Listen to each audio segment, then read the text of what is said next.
I have an interesting question to ask this week. Do you think God has common sense?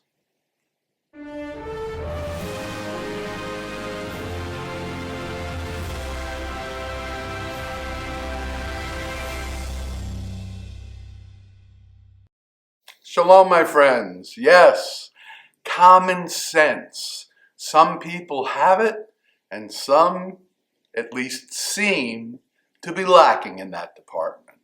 But what about God? We talk about so many aspects of what we believe God to be like and what powers God possesses, but common sense is seemingly never included in them. I'm intrigued enough by this question that I might make more than one video about it. But for today, let's look at God and common sense from two perspectives. First, human beings have common sense.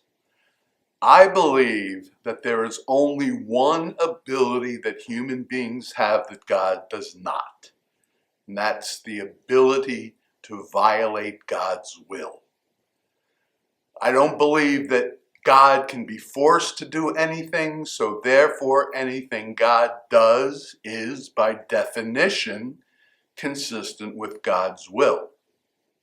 Now, note that I did not say that unlike human beings, God lacks the ability to do evil. I don't believe that God actually commits acts of evil, but not because of the inability to do so. I would say that the Bible is correct when it tells us that God hates evil, and so doesn't do it. If my basic premise is correct, that we do not possess powers that God lacks, the fact that we have common sense tells me that God, too, has common sense. That brings me to the second part of what I want to discuss today, and that is sin. Some people say that to God, a sin is a sin. For example, stealing is stealing. Doesn't matter whether it's a paperclip from your workplace or grand theft auto. Stealing a paperclip is a sin. Murder is a sin. For some people, that's how God views sin. They're all equal. But I respectfully disagree. Our God-given common sense tells us we would rather someone steal a paperclip from us than commit murder. Well, I think God gave us common sense and the ability to reason so that we will better understand God. Just as I believe God both has common sense and gave it to us as well, I believe that God's actions, God's, not humans, do not violate common sense. And indeed, according to every one of the 5 books of the Torah, the penalty for premeditated murder is execution.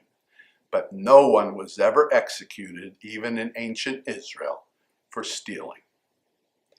Perhaps one might counter that murder is worse than petty theft in our eyes, but not in the eyes of God. To that, I would say that two mutually exclusive statements cannot both be true at the same time. If someone says water is wet and another says it's dry, one of them's wrong. If God says murder and petty theft are equally bad and humans say murder is worse, one of us is wrong. If common sense does not tell us that murder is worse than petty theft, then common sense is useless. But my belief is that God has at least as much common sense as we were given, and most likely far more than that. A deity who condemns petty theft and murder equally is, in my view, a deity lacking any common sense, not God. So those are my points this week. God has common sense, behaves accordingly, and does not lump a crime like petty theft into the same category as murder. I'd love to read your thoughts about that in the comments box. Also, Please let me know your thoughts about this subject of God and common sense in general.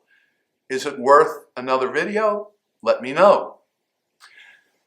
I'm really delighted to welcome another patron to the channel this week. Bruce just became a patron, so now we have 2 Bruces. If you would like to join them and others in supporting the Rabbi study, I'll put a link to Patreon in the description box below the video. We are getting closer and closer to our next milestone of 800 subscribers, so please help us get there. Now, to subscribe, you do have to be logged into YouTube, but then all you have to do is click on my face right over here, or watch our last video by clicking on its icon right over there. As ever, until next time, Shabbat Shalom.